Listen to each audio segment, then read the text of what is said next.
Oh, welcome to the Sharpe Show. So happy to have you with me this evening. We're past 7 p.m. on the East Coast. And again, I just did a show earlier today. I know some of you have been watching me. So, I did a show a little bit earlier today. And I'm about to do another one today. And I wasn't sure where I wanted to go with this, right? Because there's so many things. But what made me think about doing this show, believe it or not, was actually Michael Smerconish. Yes, he actually is the one who made me think about doing this show today. Why? Because he went to an event last week and was talking about people, and a big deal at the event he spoke at last week, it was in Boston, was all about political violence and how the people who are running for office, many of them are physically afraid. And that's a big deal, right? With the attempts upon president, other people, other violence. I don't want to say too much because I am on the tube of you. And if I say anything, they'd be like, oh, we have to just whatever. So yes. Yeah. But anyway, you know what I'm talking about. You guys know what I'm speaking about. And with that in mind, I thought to myself, is that really an issue? And if so, why and how and all those things? So let me show you what he talked about just so you see it. And I want to kind of walk through this if we can, because I think this is kind of important for us, particularly those of us who may want to run for office in the future. I don't know who would want to do something crazy like that, but assuming that somebody would, this might be kind of important. Running for office shouldn't require a flak jacket. I'm Michael Smerconish from the Philly Burbs. On Monday, I spoke at a gathering of the National Conference of State Legislatures. It was in a packed convention center in Boston. According to the NCSL, it was the largest gathering of elected state legislators ever. The opening session focused on civility in crisis. It was bipartisan. It was moving. It was bipartisan. It was moving. You're going to hear a lot of that. You're going to hear a lot of this bipartisan stuff. A lot of that you're going to hear, right? And the issue is what we have to be is bipartisan, right? Not nonpartisan, bipartisan. Okay. State legislative leaders, Senate Majority Leader Aaron Murphy, a Democrat, and House Leader Lisa DeMuth, a Republican. They spoke in tribute to Speaker Emerita Lisa Hortman, who was assassinated along with her husband Mark on June 14. In a separate but related attack, Senator John Hoffman was shot 9 times. The attack also left his wife Yvette wounded. In his first public remarks since the shooting, Hoffman spoke to the assembled thousands by videotape. And part of what he said is this. Terror in the night isn't legislative reform, man. It's repulsive. Showing up at somebody's door in the dark, pounding, screaming with a gun. Now here, I don't want to sound, I want to, there are so many places I want to go here, and I want to try to go the right way if I can. I do not want to sound flippant. I don't. At the same time, there are a whole lot of people who have that fear every single day, and they are not powerful people who can move things and do things and exchange things. They're just people who live in dangerous neighborhoods. I know, I used to live in one. They have that same issue. Do they go on and go, it shouldn't be that way? No, they're just screwed. They're just screwed.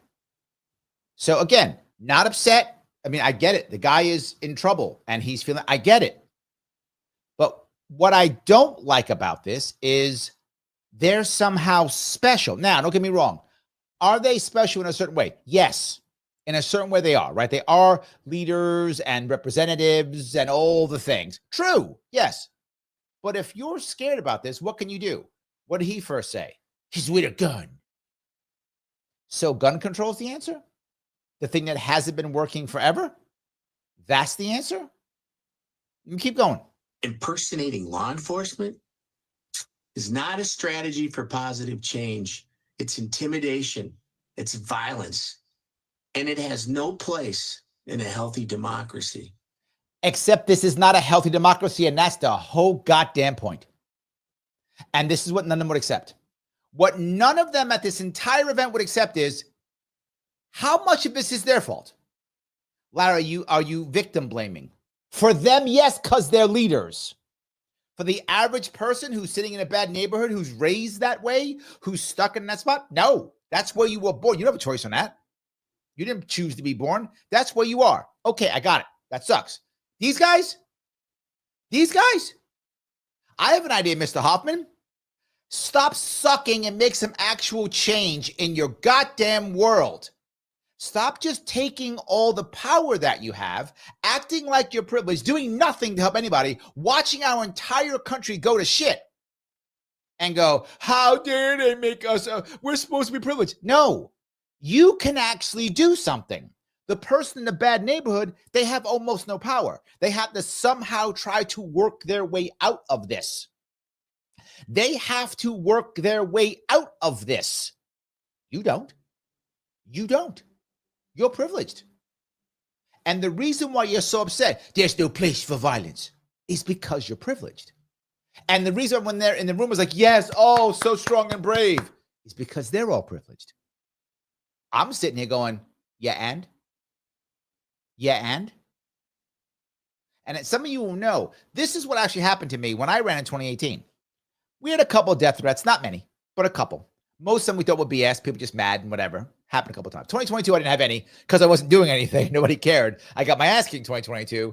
I didn't have enough ability to do anything for anyone to care enough to want to harm me. So 2022, I got nothing. But in 2018, I had a couple. I had two of them that we were actually worried about. Now, when I was upstate, I wasn't that worried because upstate, you could actually have firearms. So I had the Lightfoot militia run my security. Those of you remember, I had Lightfoot run my security a couple events. Why did I have Lightfoot run the security a couple of my events? Well, one of them was more practice for them because they were going to run my security if I had actually won. So some was some practice for that militia group. But one of them was because there was an actual threat. So I ran security. And the best part is they ran it for free. Thank you, Lightfoot militia, for doing that. But one of those was downstate. Downstate, I had nothing. All I did was call my wife, tell her that I loved her, and I went into the event. That's not a joke. That's what I said. And there are witnesses there. I'm not just saying that. There are people who can corroborate that. That's what I did. And then I walked away and walked into that event and hoped nothing happened. Nothing happened. So that was good. But I had no defense. I can't have a firearm. I couldn't have any militia with me because it was downstate. Can't do it downstate. They all go to jail. This asshole gets to have security everywhere he goes. And now there are new laws now coming up, which you're going to talk about now. They should take more of their money, more taxpayer dollars for them to have more security. So they get to have more security. I get to tell my wife I love her and hope. The average person who walks around in a bad neighborhood has to just hope. And if you live in a state like New York, you can't even defend yourself. You defend yourself, you go to jail. So I'm sorry, John Hoffman. I don't feel sorry for you. If that makes me a bad guy, then I guess I'm a bad guy. I don't. Fix something. Fix something. The reason why we are becoming more violent is because no one thinks anything gets fixed. They believe they're not being heard. They believe nobody cares. They believe nothing changes. And they're right. Well, Mr. Hoffman, you could change something. Or you can sit here and cry. I guess I'm a bad guy. I don't care. Don't cry. You know, we can never make sense of the actions of a sociopath, but they're not. No, stop. There's the excuse. They're just crazy people. That's the excuse. They're just crazy people. We can choose to reject it and we can govern. We can govern. You don't govern. You don't. If you governed, this wouldn't be happening. You don't govern. You virtue signal and wonder why people hate you. Thank you for the $5, Rick. I need to help finance Larry's colorful, loquacious utterances. Ooh, I like that. Yes, thank you. Thank you for the $5, my friend. I try my best. I do. I try my best to give you some entertainment. Yes, some literary entertainment. Yes. Gray says, two-party system is stoking the fire. Grace, you read my mind. All these guys do is yell at each other. And they'll act like, in this case, oh, we care and love. Oh, we're so together, hug and kiss, right? And in reality, they're all on the same team anyway. So they can do this. Then they go right back into the state houses and yell, orange man bad, or every Democrat's a socialist. I'm sorry, Marxist. Every Democrat's a Marxist, or orange man bad. That's it. That's all they'll do. And solve nothing. And watch the country decay. And as the country decays, they'll come back and go, oh, poor me. No, not poor you, dude. If you can't handle this, I have an idea. Quit. Quit. Go get a real job. Do that. Hundreds of millions of Americans have to go off and get a real job. Why don't you do that? Go get a real job, Mr. Hoffman. You so scared? You so scared? Go get a real job. I'm going back out into this shit with no security. With no security. Anyway, Phil says they don't govern, the bureaucracy does. True. True. Absolutely true. Valid point. They're the ones, they pretend that they're important. That's what and they rob you. They rob us more. The bureaucracy governs while they rob us. That's what we are elected to do. Yes. Hi. Oh, I'm sorry. I did it again. I have, as you guys know, I have far too many YouTube accounts, and not all of them are the right ones. So I got to make sure I have the right YouTube account here. All right, that's one, and then make sure this is the right YouTube account. Sorry, so that I don't give you guys even more commercials. You have enough commercials. You don't require any more from me. So yes, I give you enough commercials. So let me see if I fix that piece here. All right. All right. Let me see if I can get back to where I was. And all right, now I'm back. Sorry about that, guys. I sometimes forget to put the right one up. So I now have the right one up. So don't be mad at me after this. I don't need to give you guys any extra commercials. I'm sure you have tons of them. You don't require any more from me. After the video, I led a fireside chat with Wisconsin House Speaker Robin Vos, focused on the rise of political division in America. When Speaker Vos asked me how we got of the political division, yes, but that's okay. It was bipartisan, so I guess that makes it work. Here, I said we're living in the midst of a mental health crisis, that we've become too fragmented of a society, that the internet has fueled our disconnect, powered polarization, harmed the well-being of our kids. I cited gerrymandering, self-sorting, and the lack of campaign finance reform. So it's the lack of campaign finance reform. There is more campaign finance laws now than there's ever been. It's not even close. More than ever. What does campaign finance actually do? For those you don't know. Well, Larry, it stops the evil people. No, it doesn't. There is more money in politics than ever. Oligarchs give more money than ever. And we have more campaign finance. Smirkana should know this shit. If you're listening, Michael, this is an embarrassment. It's an embarrassment. We have more campaign finance laws than we've ever had. It's not even by multitudes. And there's more money than ever. And the elites control it even more. What do these details laws do? They ensure the little guy has no chance. Every time I run for office, I get fined. Why? There is no way I can know all the campaign finance rules. I will be fined every time. And of course, it's always libertarians who get me fined because they complain. I'm not joking. The Republicans, Democrats don't have to because they don't think I'm going to win. It is my libertarians who want to somehow hammer me and show me how virtuous they are. They're the ones who will actually get me fined. I wish I was joking. I'm not.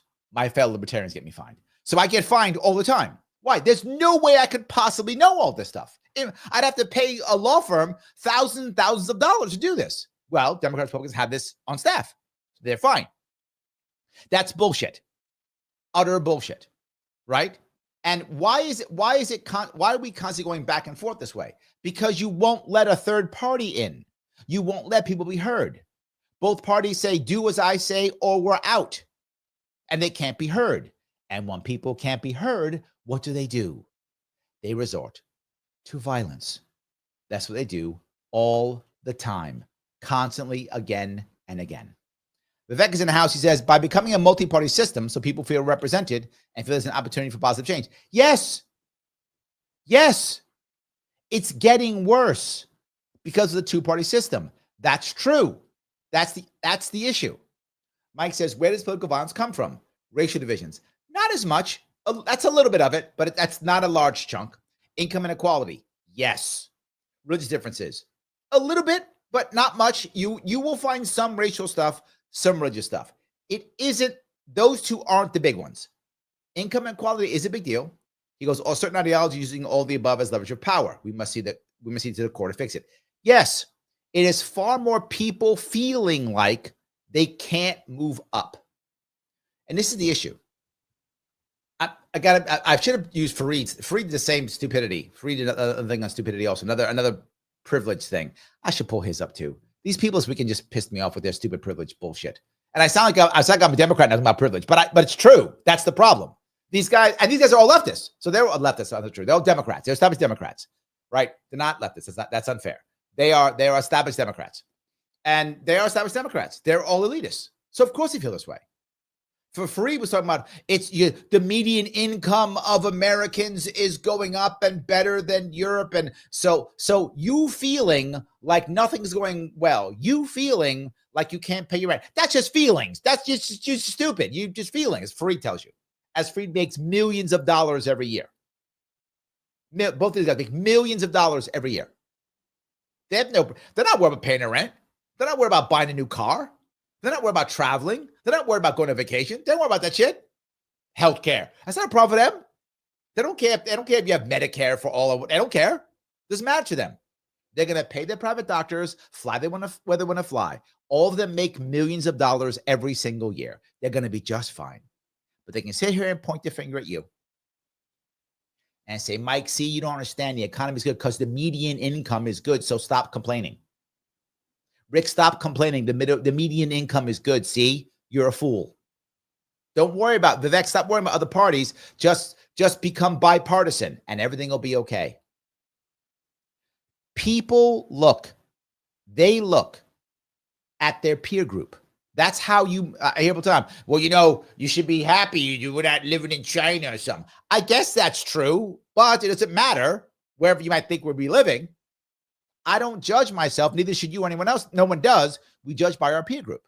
We judge by people around us, right? And if I get a brand new car and Mike has an average car and Michael Smerconish has a really good car, we're not that mad.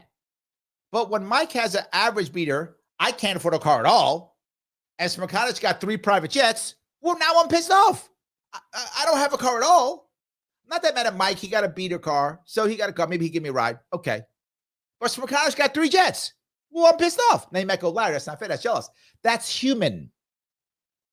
That's natural. You can be mad at me and tell me I'm wrong, but that's how people think. That is human nature. That's not going away because you think it's wrong.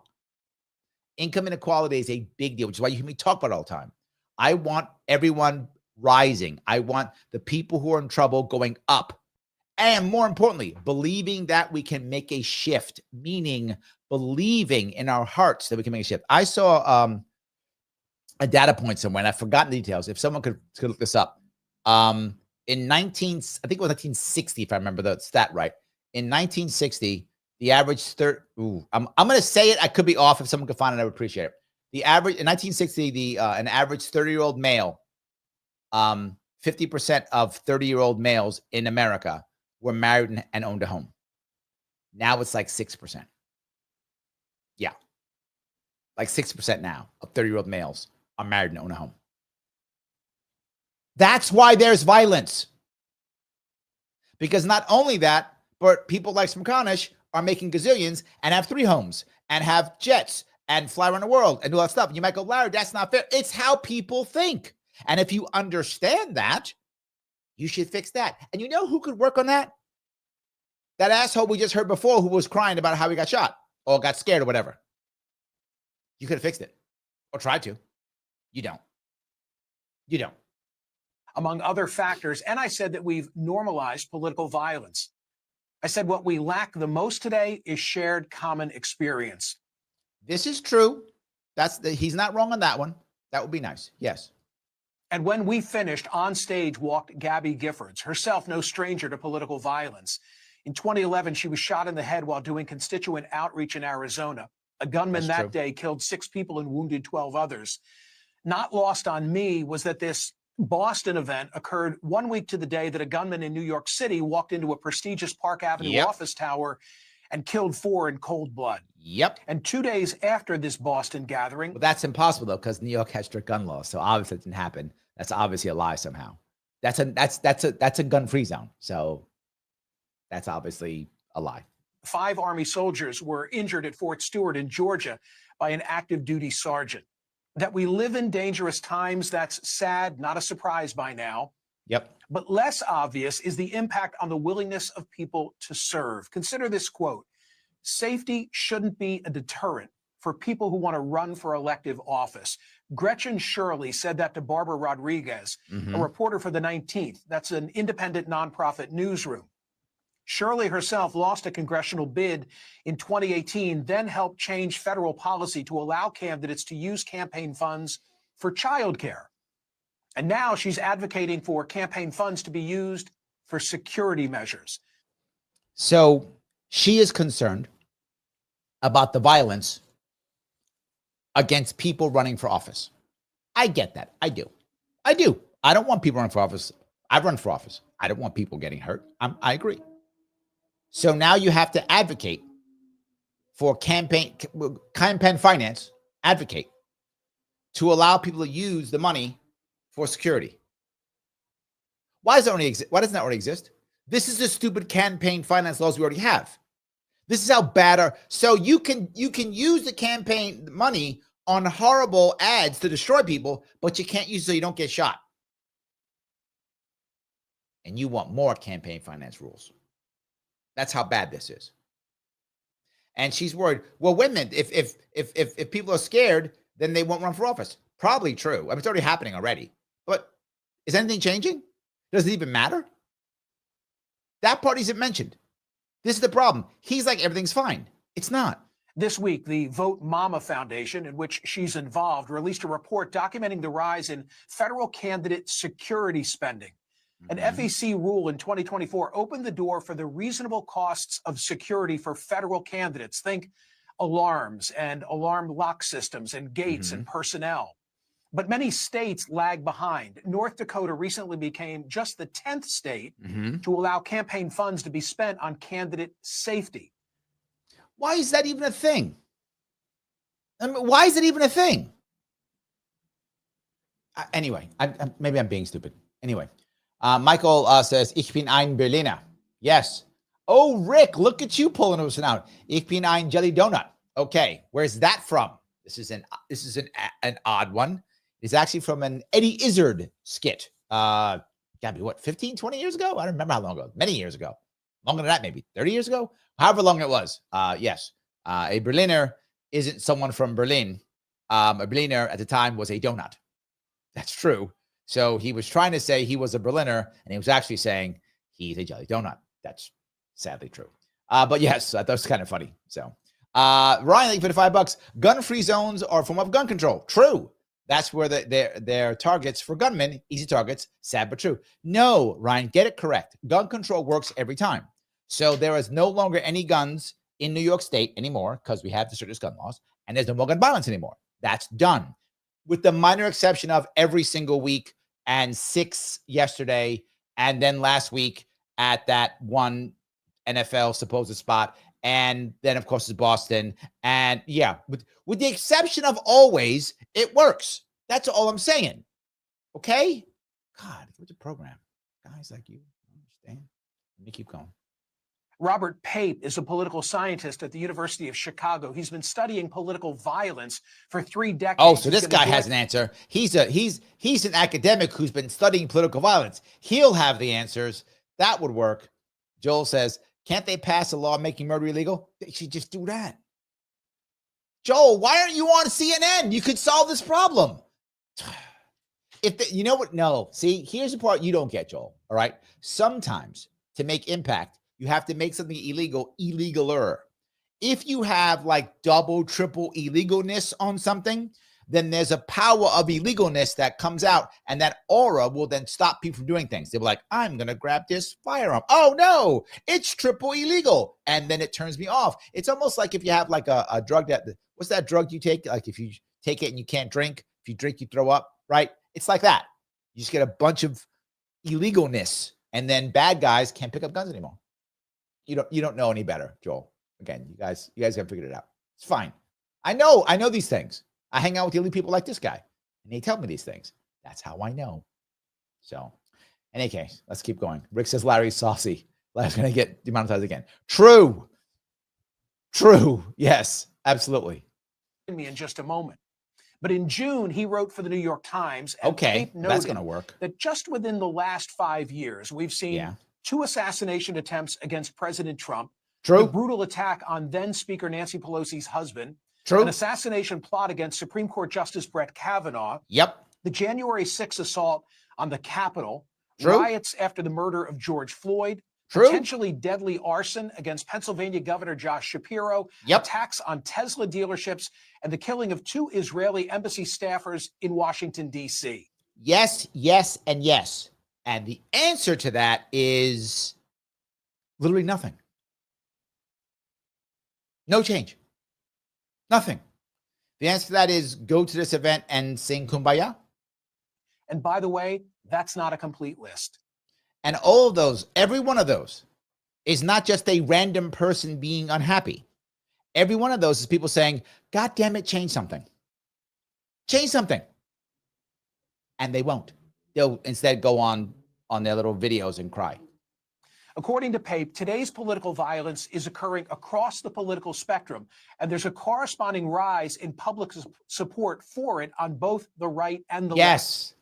And this is the part that is bothersome. And I have another piece I'm bring up here later on with this. People are like, yeah, it's violent. And I mentioned this before, and this is the perfect timing to do this. All right. Perfect time to do this. All right. Look, you guys know that I talk all the time. So let me get here if I can. I talk all the time about the advocates, all the time, right? Why do I talk about the advocates all the time? Well, because I actually use their single issue survey. I'm sorry, the world's smallest political quiz. I actually use it often when I'm out and about. I go here and I use it. I use the world's smallest political quiz. Why do I use it? To get people to talk, to meet people when I'm at an event, when I'm at a booth, right? At some fair, I'll pull it out and use it. Do it all the time. Why does this matter? Because if you ever seen us use it, we'll use this. And then on top of that, there will be a large, almost like a poster. And for wherever you land, we put a little star, a little sticker where you land. You can see who landed on more progressive, who landed on conservative, who landed moderate, who landed libertarian, who landed authoritarian. And what we've been finding, and I just spoke about this at the Libertarian Party of California, maybe, was that a month ago? It was a month ago. Yeah, about maybe 2-3 weeks ago. Finding more authoritarians. More of them. Still the smallest amount, but more of them. And Mike Sirtek, who's actually the president of the advocates, he was there, and he's like, yes, Larry, it's true. We are finding more of them. Now, to be forward, the advocates and this test are not a scientific poll, right? To be very clear, they're not a scientific poll. So whatever percentage of people who are X, Y, and Z is nowhere near scientific of what America is. But the way the data has been gathered is the same for decades. So patterns are clear, if that makes any sense, right? The actual numbers do not necessarily represent America at all. We have no idea of knowing. I mean, if they do, it's just by chance. There's no way, it's not scientifically done. However, it's been gathered, the data's been gathered the same way for literally decades. So trends are accurate. And the trend is towards authoritarianism. That's true. In fact, I remember personally finding people who are authoritarians, and when I tell them this, they're not surprised, and they're not angry, and they're not apologetic. They're not like, oh my God, am I an authoritarian? I can't believe it. No. Oh my God, am I authoritarian? Oh, no. Like, yeah, that makes sense. It's true. Got to change some things. Yeah, they're authoritarian. They can be left or right authoritarian, but they're in authoritarian, and that's interesting. So guys, do me a favor. To show this, that you care about this, I know you do because I do too. Click the link that is actually in our description. There's a description at Rumble, description on Facebook, and description on YouTube. Click that specific link. Go there. Take a test one more time. I know most of you've taken it already. Take it again. Take it again and share it. That's what I'm asking you to do. It's free. It supports the show. I love this test. I support it. I take it often. I bring it up with the people. I use it often. It helps get people talking. It's very interesting. It's short. Please support the advocates. Support the show. It's free. Go take the test and share it. Please, and use the specific link that I put there. Use that link. Go take the test. I know you've taken it before. Take it again and share it again. Just keep doing it. It does matter. I know I bug you every show. That's fine. Do it anyway. So yes, please do it. It does matter. So yeah, good timing for that. I appreciate that. Let me keep going on if I could and grab some more comments also. I do want to grab some more comments while I'm at it. All right. Let's see here. James says the two-party system practicing the bow down strategy since 1776. True. That is true. You're not wrong. You're not wrong. All righty. Let me go down here. Rick says American democracy is not just not satisfying. Just two hands that take turns slapping us and taking our money and liberty. Sadly, true. Yes, sadly true. It doesn't fix anything. It makes nothing better. It makes something better, and then what happens? We get angrier, or we check out. Rick says campaign finance laws are to keep competition out. True. Yes, it's true. That's what they're made for, without a question. That's what they're made for. Yes. Josh says campaign finance reform benefits the incumbent. Yes, also true. Absolutely true. Yeah, it doesn't do anything. It only makes things crappy. Grace says mental health crisis, like dads not being able to see their kids because they're in jail on bullshit drug charges. That kind of mental health crisis. Yes, that's the type that would be an actual mental health crisis. Yes. Broken families. Yes. Unhappy people. Grace. Yes. How many times do I sit here and talk about unhappy people? Unhappy people want authoritarianism. Unhappy people want socialism. Unhappy people want fascism. Yes, happy people don't want any of those things. Happy people like, no, I'm good. Let's just keep it. We're good. We don't want any of those things. Yes, unhappy people want those things. People who can't see their children. People who can't see their fathers. People who can't see their mothers. Yes, exactly correct. That's the real issue. They could fix that. Oh, but no, they'd rather just cry. They'd rather just cry. So they're not going to fix it. They're just going to cry. I know. It's so frustrating. It really is frustrating. And Mr. Makana, shame on him. Of such violence are found at all levels. At Princeton University, the Bridging Divides initiative tracks hostility against local officials in the United States. They maintain a threats and harassment data set. Look at that. It's a longitudinal event-based data track on the rate, frequency, types, and targets of threats and harassment faced by a wide range of local officials around the country, from elected officials at the municipal, county, township level to appointed officials and election workers. Yep. In June, the most recent month for which data is available, they report a 40% increase of 40 incidents from the previous. So we're getting more and more violent. Okay. The question is, are we as a society getting more violent? Actually, we're not. We're actually not. Yeah, that's the weird part. 2 months. In total, more than 250 incidents have been reported in the first half of 2025, up 9% from the same period in 2024. The Princeton research, it gets very granular in its detail. It categorizes hostility by issue type. Ooh. Another example of the localized nature of political violence and hostility. In July, Bridging Divides released an analysis titled Mitigating Threats Against School Board Officials.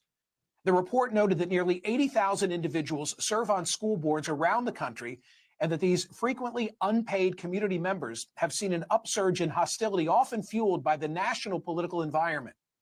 These threats, they spill over into their personal life. Yeah, but here's the issue. What has been happening recently with schools? Yeah, lockdowns, jabs, trans issues, school curriculum, and people want to change it, right? They don't like it. They want to change, or they want to be heard at least. What's been happening? Remember? People showing up and getting arrested. Remember that? People showing up, go to jail. Remember that? Yes, I remember all those things. And I told you, when I ran for office, I told you this. The reason why they can't change anything is because the federal government has strings attached to every local school district. So what happens? You become a school board, whatever. You can't do that much because the federal guidelines make you do stuff. So what does that mean? I show up to the school and say, you can't do that. You should do that. They go, thank you for talking. Goodbye, and ignore me. Then there's violence. lives, they undermine their ability to carry out their work safely. Their work doesn't do shit for us. It's like, well, I'm doing work. Great, you're digging holes. Where? Just in places. Does anyone need the holes dug? No. But let me do my work. But you're tearing my yard up. But my job is to dig holes. I got it. Don't dig holes in my lawn. But that's my job. I don't care. Get off my goddamn lawn. I don't care. There's no innate value in bureaucracy unless it achieves something or helps someone or does something of value. There's no innate value in this, right? In the private sector, we throw people out all the time who don't do good work constantly. Well, here, so what? What's that saying? When peaceful protest is impossible, violent action is inevitable. Is that right? Did I get that right? I forgot. Whatever that is. That's the thing right now. You're answering your own question. You won't accept it. It all makes me wonder, if we can't protect the safety of our public servants, who'll be willing to serve? Who'll be willing to run for office? They all suck now. They all suck now. Who cares? Probably only the extremists. True. And as for what to do about all this, Robert. So the extremists on both sides. So you could try to get a third side. No. Pape says, my research suggests that to de-escalate the political environment and reduce the risk of violence, America's political leaders need to cross their political divides and make joint statements and ideally joint appearances that denounce all political violence, welcome peaceful protest, and call for respecting the rules, process, and results of free and fair elections. See, if you just have the people who we hate and don't respect, who have maybe a 20% approval rating, if you just have them all get together, hold hands, and denounce it, that'll make it work. That's what he just said. How insanely dumb is that? There's a difference in my governor going, and every time she does it, every time my governor does it all the time, and this is happening, we say no more. She says stupid shit like that all the time. We say no. Who's we? What, do you got a mouse in your pocket? Who the hell's we? You just said no, and you don't have magic powers. I know you think you talk to God. I'm sorry. God talks to you. Sorry, whatever. I know you and God on a first name basis. You just chat. I know. But unless you use his magic powers, what you say doesn't mean anything. But she says that all the time. We say no. So what? So a bunch of people, and by the way, none of you knew this thing happened in Boston until I told you. None of you knew this thing happened in Boston until I told you. Why? Because no one gives a shit. He said, it's the largest gathering of so-and-so, and no one gave a shit. They were talking to their own privileged elite selves. We all got together because we're privileged and elite, and we're going to get together and say, we welcome peaceful protest. No one cares. This is a joke. This is a goddamn joke. And, of course, the New York Times puts it up. And Smirkanish, you know better. So why do you put this garbage in your show? In the country. It all makes sense, but I think it's going to be a challenge. It doesn't make sense. According to the FBI, crime was down in every category in 20. Yeah, every category crime is down except politics. 2024. And yet, public disruption has been normalized, especially by the events of January 6th and President Trump's subsequent. See, it's Trump's fault. There you go, Mike. That was for you. Trump's fault. See? Wasn't for Trump, everything be awesome. Trump's fault. That was for you, Mike. Pardoning of the offenders. His supporters see his 4 indictments as the equivalent. The solution lies in zero tolerance by all. See, the solution is zero tolerance, because there's the next thing. Zero tolerance policies always work. With the exception of every single time they fail, they always work. Every time. Let me be very clear. Zero tolerance policies are insanely fucking stupid. They literally never work. And when I say never, I mean never. In fact, they always, and when I say always, I mean always, make things worse. Always. There is no exception to that rule. And you hear me often go, well, usually, could be, sometimes, often. No. Every single time. Zero tolerance policies make things worse. Humans cannot be perfect. When you demand perfection, you get deception. That's how it works. I teach this in my business classes. When people get into business, we're going to just make zero tolerance. You make everything worse. Every single time, no exception. Smirkanish, this is insanely fucking stupid. This is no difference than going, the beatings will continue until morale improves. Same thing. The beatings will continue until morale improves. You know, we got rid of drugs, zero tolerance. Now there's no drugs. You said zero tolerance. Now there's no drugs. There's no more drugs. It's good. There's no more drugs. It's gone. We had zero tolerance. Guns, no more guns, zero tolerance. So gone. Oh, wait, in both cases, there's more guns than ever and more drugs than ever. Huh. Weird how that never works ever. Yet here, Michael Smirkanish is saying, here's the answer, zero tolerance. Utter horseshit. Completely stupid. Makes no sense. And yet he does it. Oh, got it. Okay. Ryan says, Larry, got it. Gun control works, but never. True. Yes. With the exception of always, it always works. Yes, exactly right. It is insanely bad. It doesn't work. Phil says, I'm sending police against mom's political violence. What? I'm sending police against mom's political violence. Oh, is sending police. Okay. I'm not sure. Is sending police against mom's political lines. Oh, is sending police against mom's political violence. Okay. Took me a second to get that one, Phil. Sorry. My head was someplace else. Yeah. I was so worried about Brian's gun control working. So yes. No, I don't think. Could be, I guess. It's a good question. How do you define political violence, right? In this case, how he defines it is attacking politicians. That's how he defines it. Now, that's not how most people define it, but how Michael Smirkanish defines it is attack against politicians. That's how he defines it, which is a BS way. But I don't want my important politicians to be killed. I don't want anyone to be killed. I'd like no one to be killed. I'd like everyone to live a long life and die of natural causes. I'd love that. That'd be amazing if that's what happens. We all live nice, long lives into our 80s, 90s, and 100s, and we only pass away of natural causes. That would be amazing. I would like that to happen. But I don't think these guys aren't special. They're just not. I've met a bunch of them, and a lot of them are really bad people and idiots too. But they always call them brain dead chimps because I've met them. That's why.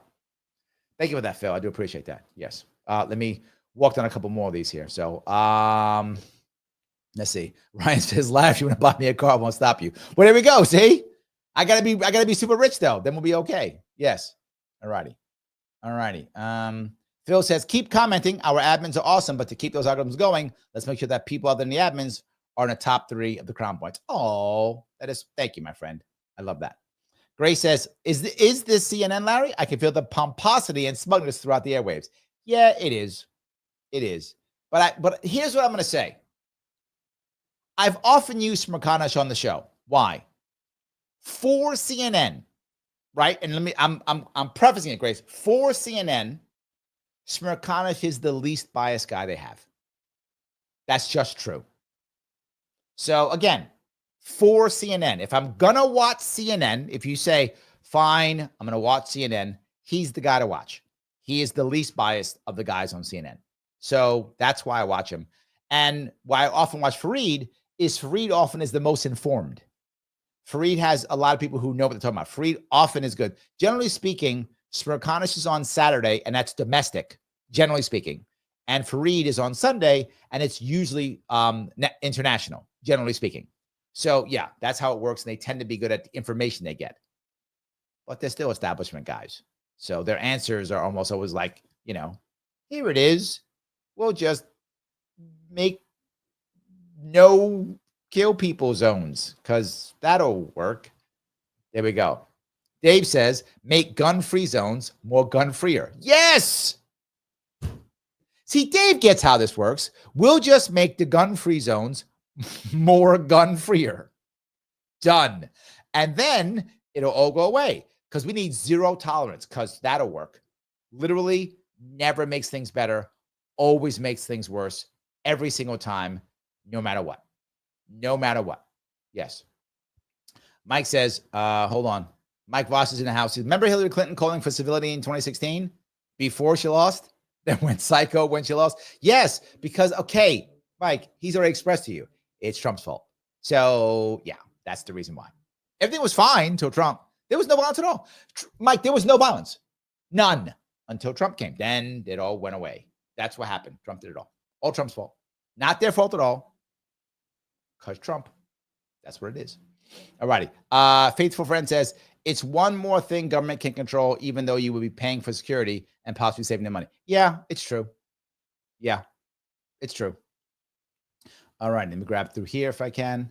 Danny says, control is really just consolidation of firepower in the hands of the state. Yes.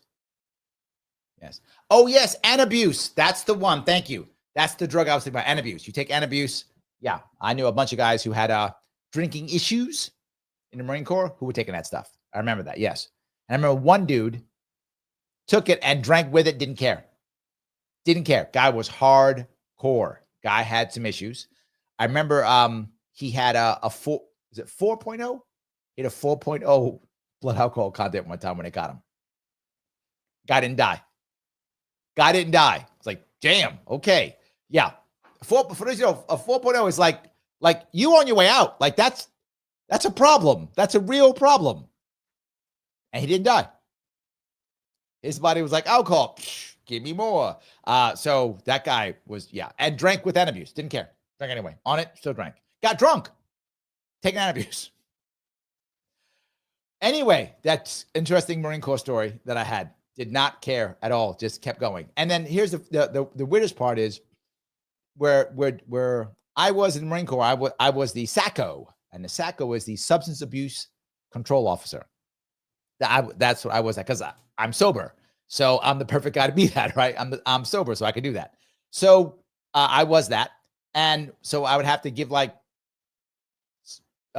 shows and videos and stuff and little VHS tapes back then, right? And bringing a guy who talk about, you know, this. And then there's a video we're watching, and the guy's like, and then the guy came into the hospital and he had 3.0 blood alcohol content. And this guy's in the back and yells, everybody's like, that's right here at 4. Yeah. Anyway, weird stories from my Marine Corps days. I'm sure some of you had those same things. So yeah, let me keep going down here if I can. Joel says the right thing. Common sense, total gun ban. It's just common sense. See? It's the common sense. That's the issue. Mike Voss says these incidents are not all connected. Very different motivation and causes, i.e. Pelosi, husbands can be very personal. JC was advanced by the state versus public protest, only civilians. Yeah, but, Mike, if I don't do that, then I can't blame Trump. So I kind of have to put them together. How can I blame Trump if I don't do that? So I'm just going to say they're all together, because how else can I blame Trump? So sides of the political spectrum in violent rhetoric and violent conduct, backed up by aggressive law enforcement and prosecution. See that? That's the answer. Yell kumbaya, and when you're done, aggressive law enforcement and prosecution. Because you know what happens when someone wants to be like a suicide guy? I said the word, I'm going to be done on pause. When a guy just wants to go and self-delete and go off and do this, you know what he's worried about? Prosecution. Oh, wait, no, he's gone. Yeah, it's not going to help, is it? Not going to help, is it? Yeah, they can prosecute him all day long. I guess they can prosecute his dead body. You want to do that? Dig it up, prosecute it, put it back in the ground. Maybe that'll stop him. That'll teach him. That'll teach him.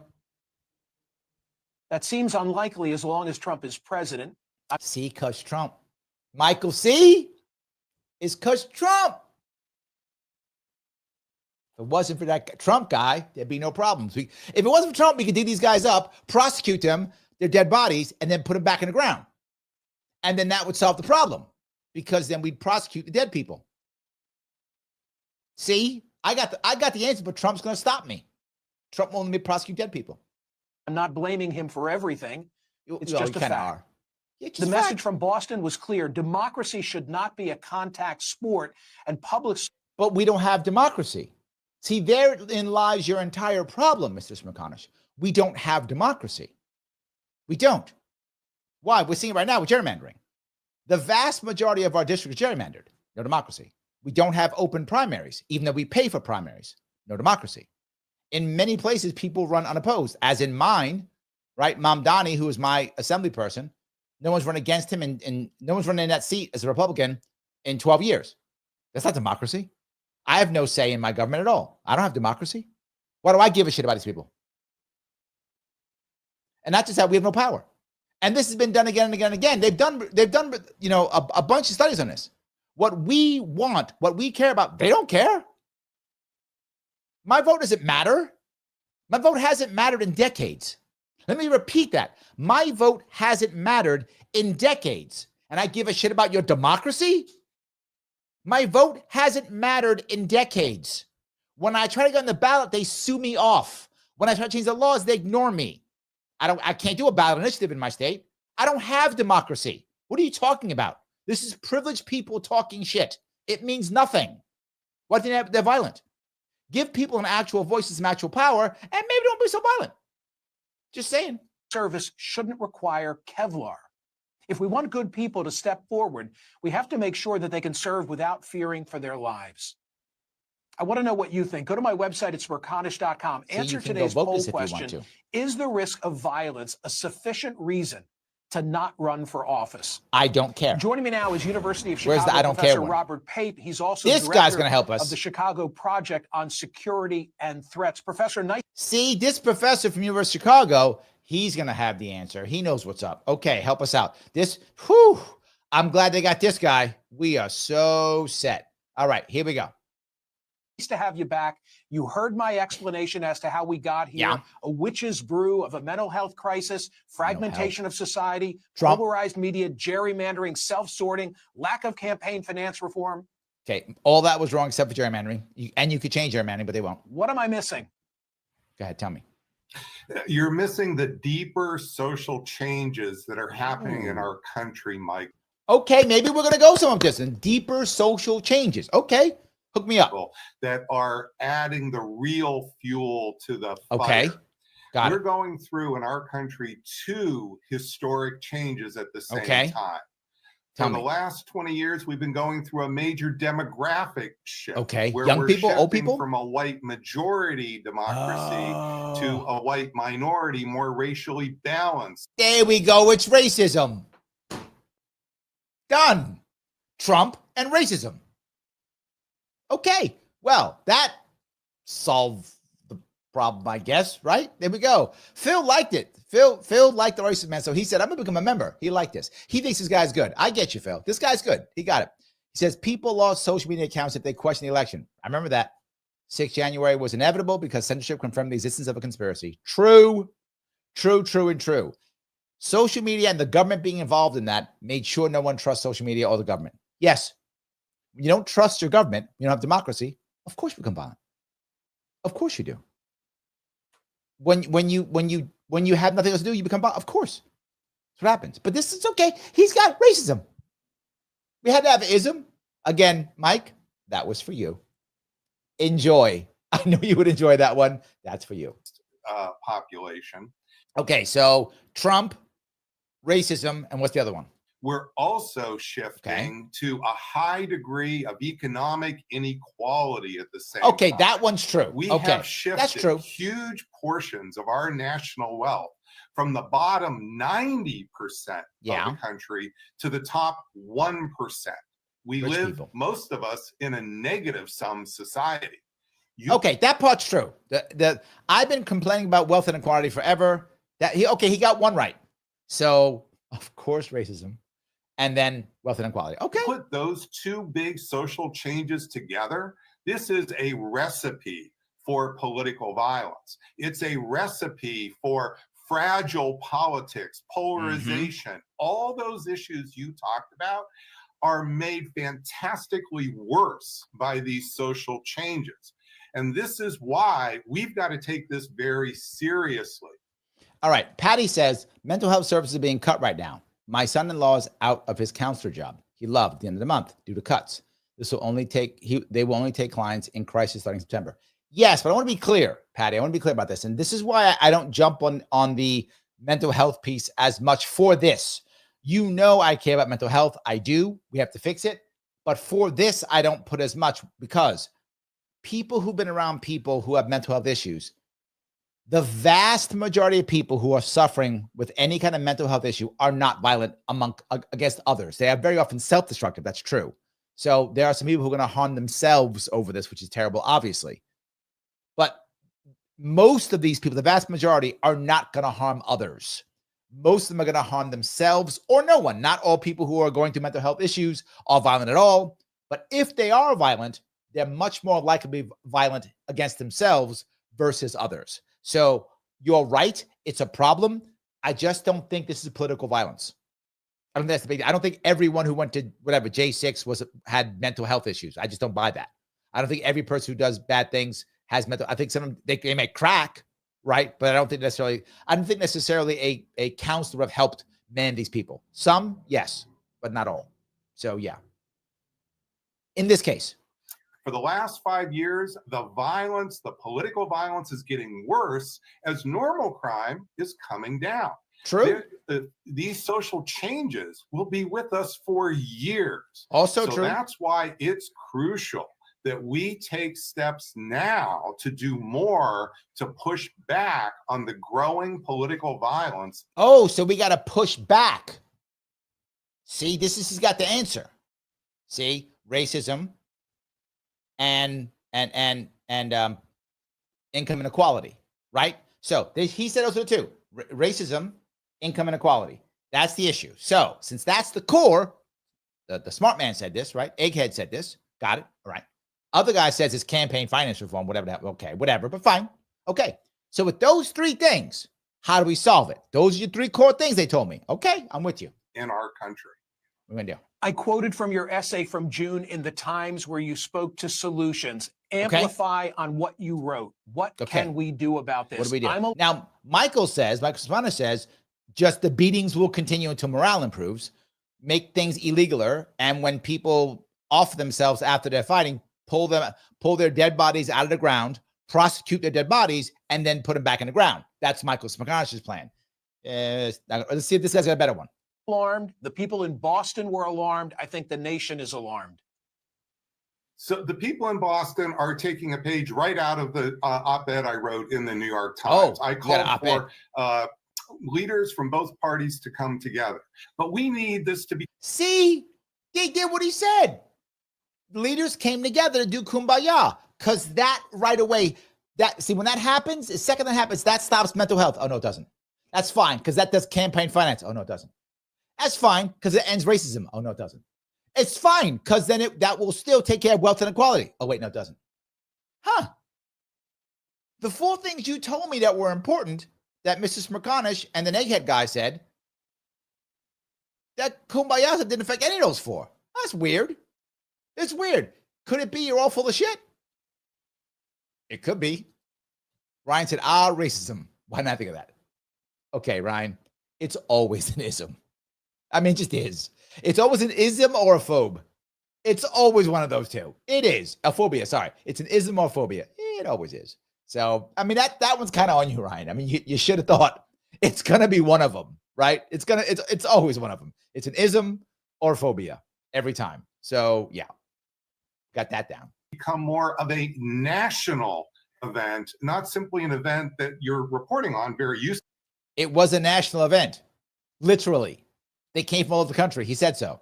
It was literally a national event. Here today. So, for example, imagine if you have the survivors of the political violent attacks. You have Brett Kavanaugh, you have Pelosi, you have Steve Scalise, you have Josh Shapiro coming to a single national event. Hosted, say, by a major university, University of Chicago. Whoa, because everyone knows how important University of Chicago is, except nobody. And if those four people, boy, critical, came together, there'd be no more violence. Oh, wait. Because if those four people came together, that would fix campaign finance. No, it would not. But that would change racism. No, it would not. But that would fix income. No, that would not. Huh. I'm a little confused. I've been talking about ways of fixing income inequality for a long time. Yeah. And I've been speaking about racism too, how it's really tribalism and how we can fix that too. So maybe I have all the answers. That's weird. Hey, Michael Smirkanis, why didn't you have me on? I could have done better than Mr. Egghead. I could have done better than Also, him. with a major prominent figure like yourself, now we could command national attention for that event. This would not just be an event that's happening under the radar. And Yeah. this is how you stand together against political violence. And why? See, if you stand together against political violence, then here's what happens.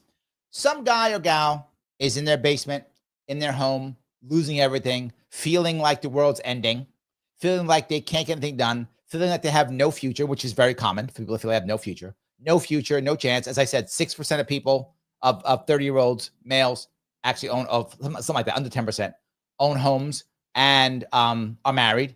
Coming up here was that stat you saw, over 50% of women over 30, over 30 are going to be single and childless, right? That's going to happen. So the men are screwed, the women are screwed, everybody's screwed.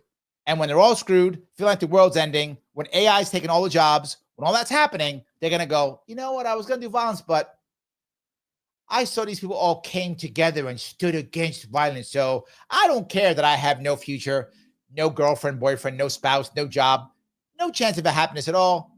They stood together. I'm going to go watch Netflix. This moron thinks that's true and goes on TV to say that. And the people who are sitting there crying in Boston, who could actually do things to fix this, are doing none of that. They're yelling, every Democrat's a Marxist or every Republican's a fascist. That's what they're yelling, and fixing nothing. This is a colossal waste of time, money, and energy, and that's why I'm so pissed off at it. I do this. It's because our surveys show What did it show? Tell70+% me. of the public on both sides of the aisle abhor political violence. They understand this is a race to the bottom. Well, they get it. It's a race to the bottom. They understand this. God, people, so just get together and wait a minute. But I thought you said it was wealth inequality. Didn't he say that? Was that me? He did say that, right? And he also said it was racism, right? Where's the racism fix? Where's the wealth inequality fix? Smirkanis told us it was what? Gerrymandering or something? Whatever he said, it was that thing, right? It was that. So where's that fix? They could fix gerrymandering. They're going to double down on gerrymandering right now. They could fix that one. They could fix all these things. Where's their fix? That would be, nowhere. Chris O, thank you for the $5. Says, great to finally meet you at the Ron Paul event over the weekend. Thanks for taking the time to talk and take a photo. Best luck with your plans. Oh, thank you, my friend. Yes, I did meet lots of people at the Ron Paul event. Guys, thank you for coming over and seeing me. I appreciate that. Thank you, guys. Yeah, it was a good event. That's where I was this weekend. I was at Ron Paul's 90th birthday bash, and it was a very good event. It was. Thank you for that. Yes. All right, let me keep going down here if I can. What we need to do is galvanize that 70+% that abhor political galvanize violence, them, and literally change the incentive structure for politicians around the country. So, okay, I want to be clear. If you ever hear me say the reason why X happens is Y, after that you will hear me say, here is how we fix Y. That's what I'll say. Many times I watch these shows, and when I do this with you, I show you how they say the reason X happens is because Y, then they ignore Y. That's the norm. He did the same stupid shit. See, the problem is these two things. How do you solve it? This stuff has nothing to do with that. But you just said, yeah, I did, but I'm a smart guy who I'm at University of Chicago, so I'm smart, so shut up. So please extend those invitations. I'd be honored to participate. And Smirkanis gave him no pushback. Another one, yeah, that sounds great because gerrymandering or whatever. And a final thought from me and a quick response from you. I think there's something we can all be doing in our local communities, and that is to imitate, to emulate our parents. Our parents were joiners. Our parents were active in their communities. Our parents were conformists. So just be a conformist. Will you just conform? Just conform. Why won't you just conform? If you would conform, then everything will be okay. If you just shut up and conform and hold hands and kumbaya and forget about the things he just said. Forget about, I don't think racism is true, but I don't care. If you're telling me it's racism, then show me a way of fixing racism. If you're telling me it's wealth inequality, it is, then tell me how to fix that. I've talked about how to fix that a gazillion times. Our parents were involved among their neighbors. And when, Professor, there's shared common experience, I think some of the perception of divide dissipates. So, Okay, this is all garbage. I'm going to get rid of this part. Here's the most important piece of all this. No one talked about third parties. Why does that matter? Okay, because Shelley gets it. Shelley says, Queen Kathy is all over the news saying Orange Man bad. Yes. When you call one side Nazis, when you call one side an existential threat, when you call people Hitler, when you're there all the time, and both sides do it. Remember, Obama was Hitler, right? They're all Hitler. When you keep doing that, don't we have that saying, if you could go back in time and kill Hitler as your baby, would you do it? Everybody's like, yeah, I'm going to go do that. So you want to murder babies because they're the H man. So why wouldn't it be okay to have violence against these people? What you're saying? Nobody mentioned that, did they? I didn't hear Egghead guy say that. I didn't hear Spokane say that. I didn't hear Egghead guy say that. None of them. They just said garbage because they don't have any answers because they don't want to fix anything. Larry, you don't want to fix it? They don't. They don't want to fix anything. That's not a thing. Fixing stuff means nothing to them. That just gets in the way. Fixing stuff gets in the way. They don't want to do that. So I do want to bring up a piece if I could. This is actually someone who actually was talking about his concept on how to get something done. And some of you will like this, some of you won't, but it doesn't matter because it's on.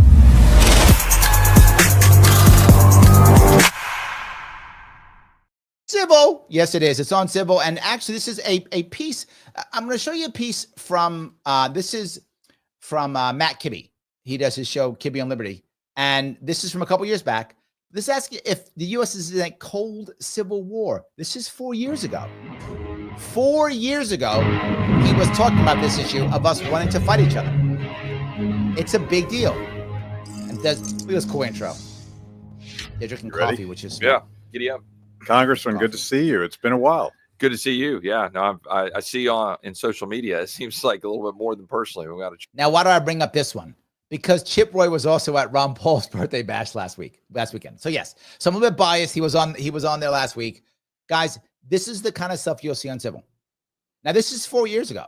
They're already talking about it. They're talking about us wanting to fight each other and the violence against each other already. This is political. This is political. That's the issue. It's important that we understand this. Head over to Civil and guess what you can have? Civil conversations. You can actually have them on Civil. People are talking about things. You can get information on Civil. And the best, I mean, there's so many good things about Civil, but there is one really, really good part. And that is the Wednesday shows are my show on Civil. Yes, Wednesday shows are only on Civil. And if you want to see the Wednesday shows, they are very special shows. They're the coolest of all the cool shows. I mean, yeah, it's just true. Head over to civil.com, CIVL.com. When you pop in your name, upper right-hand corner, see a little green shaded area. Click that green shaded area and put in the code Larry, Larry, 50% off, $25 for the entire year. Every single show, I show you one or two cool things that are on Civil. There's so many cool things on Civil. Go check them out. It does matter. Civil, CIVL.com. What you're getting here is a group of people who are trying to avoid, and I mean avoid, the conflict machine. We're not just blood sport. We're having real conversations. You can disagree with these guys and have a conversation. You'll see people go back and forth here. This is a good thing to do. And my show, Wednesdays, 7 p.m. When you have a second, head on over there, check it out. Why do we say that?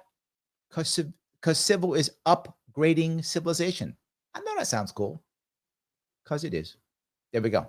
So I appreciate that, guys. Let me grab some more comments if I could. All righty. Mike says Larry triggered. I get triggered sometimes. Yes. Absolutely. I get triggered sometimes. Yes.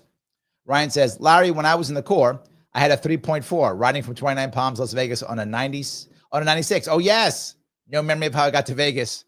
Oh, and to be 24 and dumb again. Yeah, I know. See, Marines, man, they drink.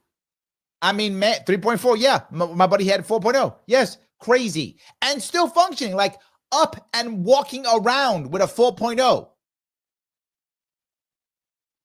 No way I could walk around with a 4.0. If I was even alive, no way I could. Yeah. Nuts. Just nuts. The amount, particularly when you're younger, the amount of alcohol you can take. Wow. So yeah. Anyway. And so I can go here. All righty. Mike says, the core of America is not changing, though some politics and entertainment want to force a change to their political advantage and ideology. True. Professor, is it Pape or Pop, whatever his name is an ideologue and wrong. True and true. No lies detected, my friend. Absolutely agreed. Yes. Phil says, you know where civil conversations happen? Civil. That's true.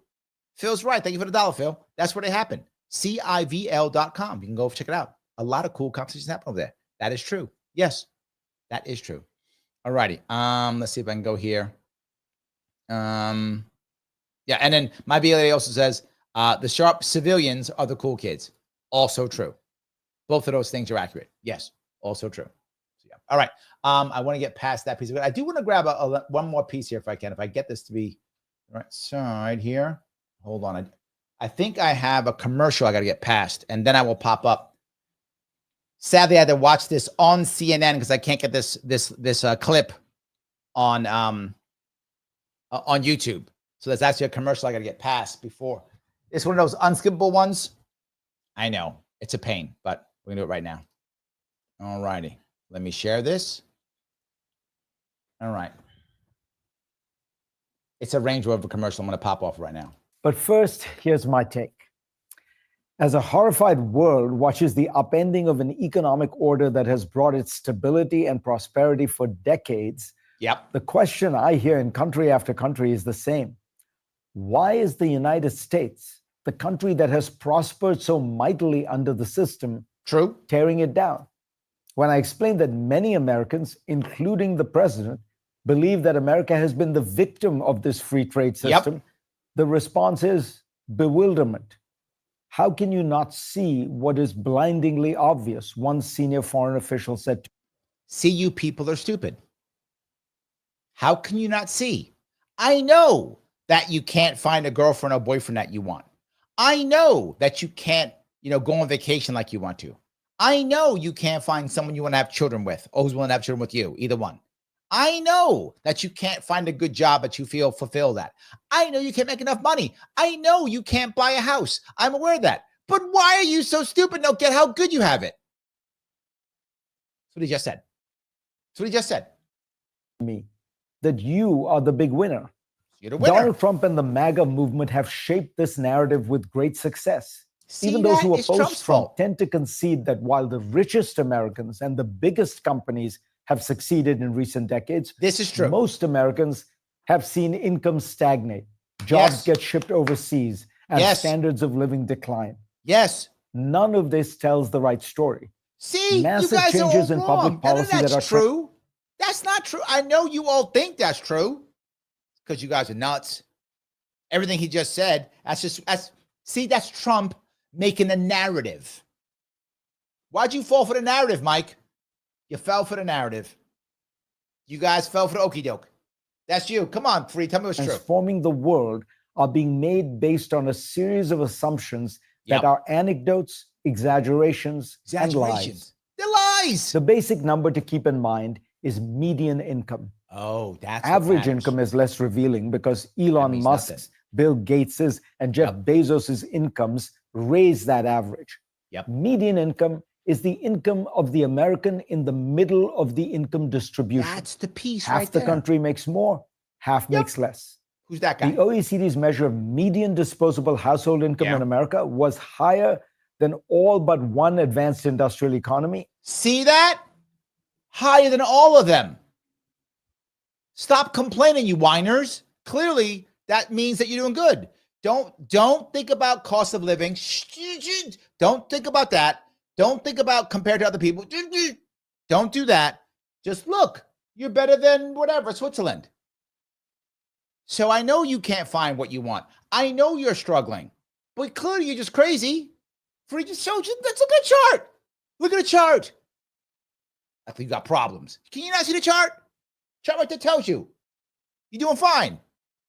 As of 2021, higher than Switzerland, Germany, Britain, and Japan. Done. The exception, by the way, is tiny Luxembourg. In fact, America's median income is around double that of Japan. And as Noah Smith points out in an excellent essay, America's median incomes have not been stagnant, as the conventional wisdom tells us. Not at all. They've been growing briskly over the decades. Smith notes that briskly growing. Briskly growing. They've been growing so briskly that this is the problem. They've probably been growing too briskly. That's what happened. It grew so briskly that you can't buy a house anymore because it's so brisk. That's see, it was too brisk. We're too brisk, so you can't buy a house. You have debt from college that no other country has that, right? We have stupid debt from college because our government puts us in debt on purpose, right? And the country has, I don't know how much crazy inflation, right? But that's fine because it's brisk. Get it right. But real median personal income has risen by 50% since the 1970s. Well, there we go. Hourly wages, again adjusting for inflation, are up by even more, over Look 40%. at that, 40%. Okay, I know you can't afford groceries. I get it. I do. Well, 40%. Look at the chart. Patty, why are you complaining? I don't know why you complain, Patty. Look at the chart. The chart's right there. Look at what he's saying. You're gaining 40, 50% and briskly on top of it. How ungrateful are you? You're getting it brisk. No doubt been disruptions over these last decades. Some disruptions. That's the nature of capitalism. David Orter and others have described a China shock. Every one of those guys, I'm not lying, make millions of dollars every year. Fareed Zakaria makes millions of dollars every year. Millions every year. Every year to do a show once a week. See that? No problem. There's no problem. You're getting your briskness. Ungrateful people. In which around 2 million jobs were lost as a result of China's rise in manufacturing prowess. Yep. Secretary of Treasury Scott Bessent inflated that number to 3.7 million recently. Okay. An essay for the conservative think tank AEI contests that number entirely and casts doubt even on the lower numbers in Orter's research. Americans are out of work. That's a lie. That's because Trump said, oh, wait, Trump fired the guy. You see, even Trump gets it. He fired that person who said there was bad numbers. Numbers aren't bad. See, this is the first time Fareed's on Trump's side. Numbers aren't bad at all. Everything's great. Everything's great. Right? Those 7 million men who checked out, lie. Didn't happen. Not out of work. But the main point to remember is that the churn in the American labor market is huge. These days, on average, about 30 million Americans in the private sector lose their jobs annually, and a similar number gain jobs every year. During the years of the China shock, the U.S. actually gained over 2 million jobs. So about 30 million and 30 million. It's true.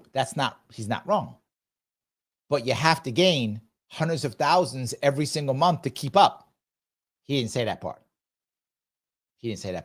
Every month you have to gain hundreds of thousands to keep up, right? Every month, hundreds of thousands, not 100,000, hundreds of thousands every month just to keep up. So say 300,000 a month. Well, that's 3.6 million. 3.6 million. I see 2 million right there. Yeah, that's still not good. Jobs net. And these were not low-paying jobs in fast food. They weren't those. Look at Flint, Michigan, and Greensboro, North Carolina. Okay. Often seen as classic towns that were devastated by the loss of manufacturing. True. Over the last 2.5 decades, real wage growth for the poorest is up more than 40% in Flint and over 26% in Greensboro. See, everybody's getting money. The Brookings Institution in The Brookings Institute has told you, all you people who feel like stuff's going wrong, you're wrong. The Brookings Institute has told you you're wrong. Look at the chart. And not just that. On top of all of that, it's happening briskly. 2018 looked at 185 urban counties that had lots of manufacturing jobs in 1970 and discovered that 115 had managed to transition from manufacturing, improving their well-being. See? Only 14 counties could still be defined as vulnerable. Remember, so we're rocking and rolling. Unemployment in the U.S. has been close to a 50-year low for more than 3 years. It's a 50-year low. I'm going to stop because I'm going to vomit. So I'm going to stop now before I vomit. I showed you that because all this is just an example of, it's all fine. What's wrong with you? It's all fine. What's wrong with you? It's fine. That's what he did. That was Fareed Zakaria yesterday. And there's McConnell did before. Yeah, I was kind of triggered. I was indeed triggered. It's true. I was. So all that's bad. Let me walk down some more of these if I can. Josh says, how was the Ron Paul event? I enjoyed it tremendously. Had a lot of good time. Ron Paul was good. He was the keynote at the end. He spoke like 8 o'clock at night. The event started around 1 and ended around 9. It was a long event, 8 hours, long event, but I enjoyed it. So Ganjin says, how relevant is CNN anyway? People who watch CNN vote. And lots of people take CNN stuff, as I do, and use it in other places. So it does have value still. It does. The original World Union says conformity is the opposite of courage. True. Yes. And his answer is conform. I don't get that. Yes.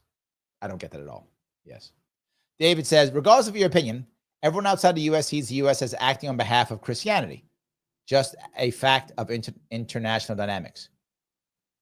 Okay, I guess is that good? I guess that's good. I'm not sure if that's good. Oh, was that for me? Maybe it isn't for me. Maybe. So, all right. David says, the U.S. is a constitutional republic whose founders encouraged faith to influence politics. In fact, they said it would never work without a populace of believers. There is some truth to that. But again, this part, you guys have to stop this, please. Every time someone says it's democracy, it goes, yeah, the democracy is republic. Okay, 2 pieces. 1, everyone knows what you mean when they say democracy. We all know it. We get it. When you say democracy, what we mean is people vote. That's what we mean when we say democracy. Everyone knows that. You're being an unnecessarily nudge when you go, well, we're a republic. Yeah, but you vote for the goddamn republic. And that's what everyone means when they say democracy. I know not direct democracy. However, certain parts of the country actually are direct democracies depending upon what you're voting for. In certain areas of the country, we do have direct democracy. Not nationally, that's true. But in certain parts of the country, we do have direct democracy. So depending upon where you are and what you're voting for, you may have a real democracy or you may not. But no matter what we mean by democracy is people vote for stuff.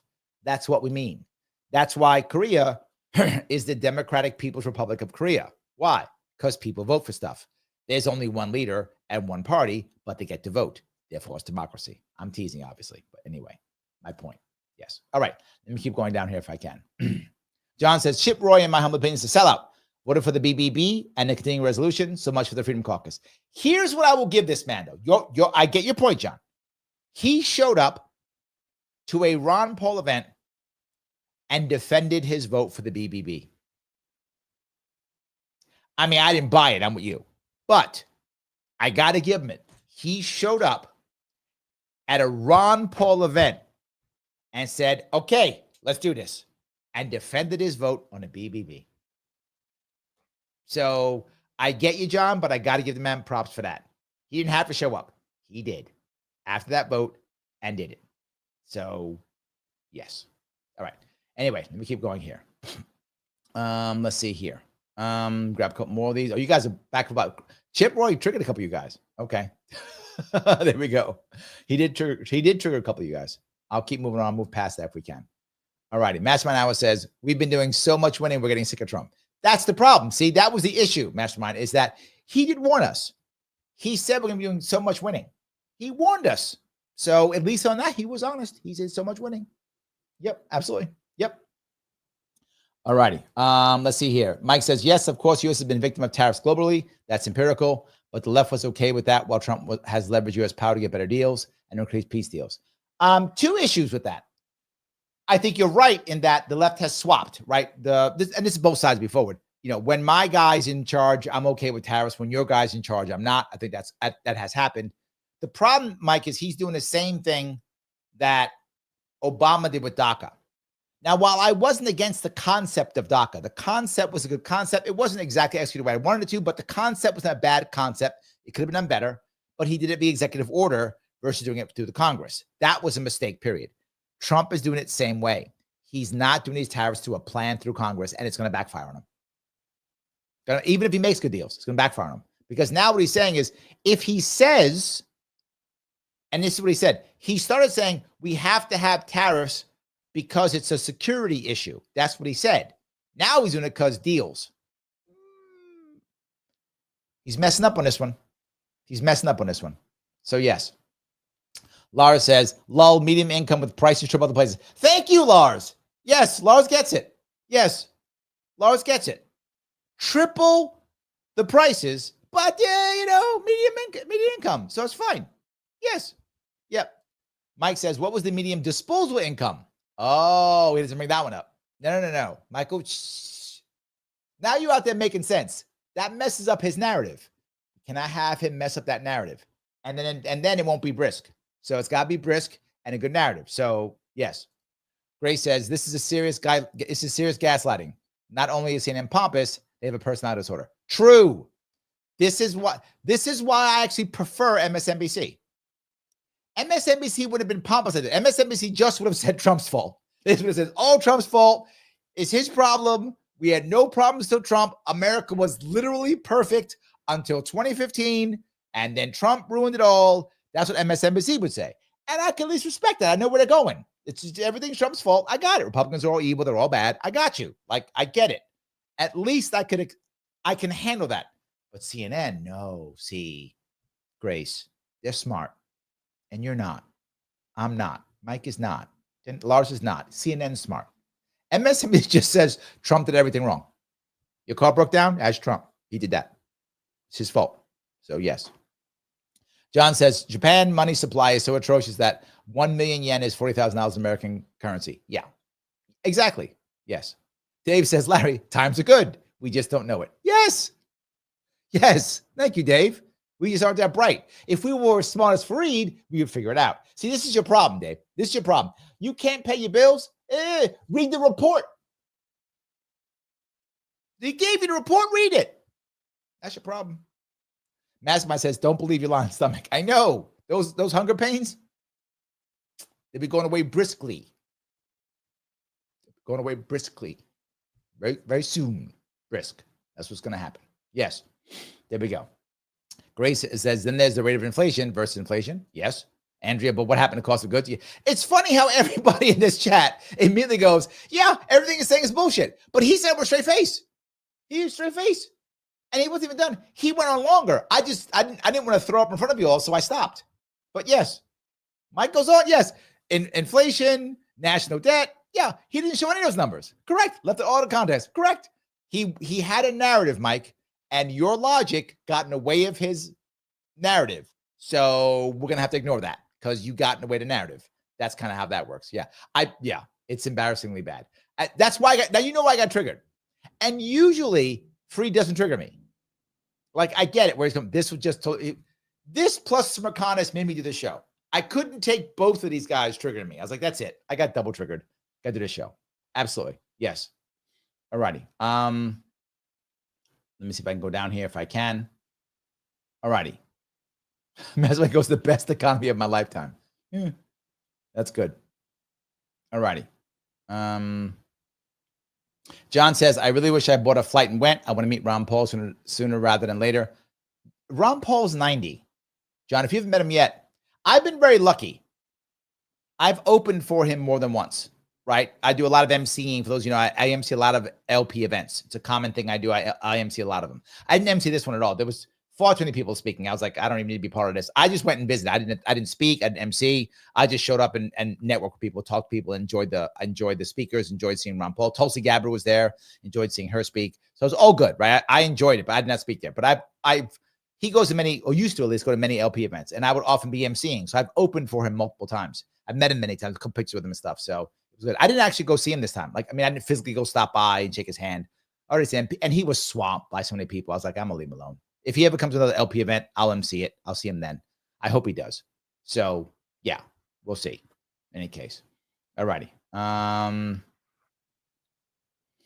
Okay. Mike says, no, Larry doesn't know it. Guarantee you and I walked down Manhattan Street, and I bet 8 out of 10 people don't know U.S. as a public.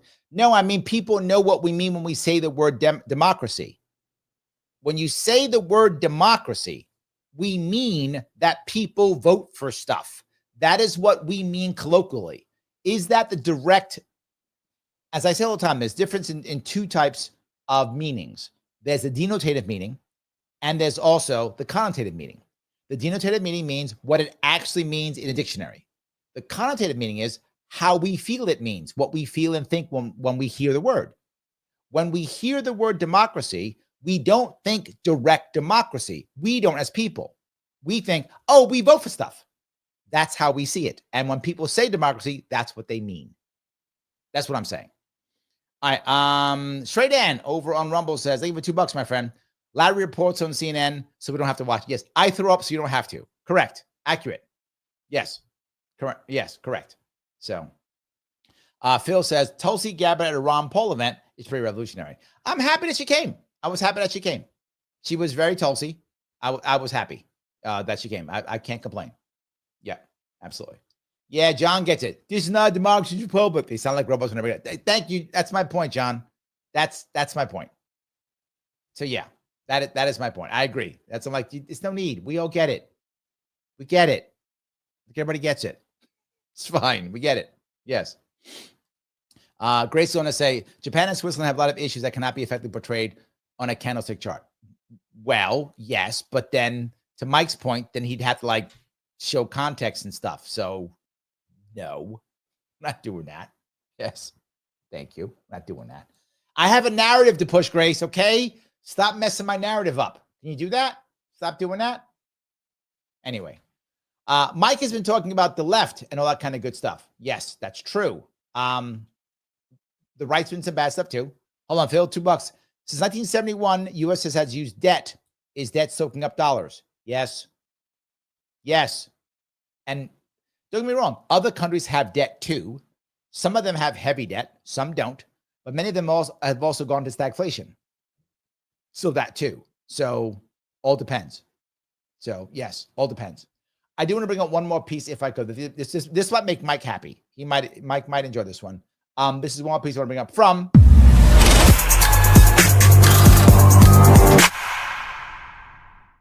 Civil. This one is actually from relatively recent. This one is relatively recent. Only a couple years.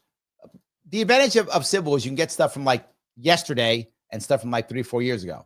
So this is actually, if you know Brad Palumbo, talking about the violence in Portland. Again. Uh-oh. Kibby's back on again.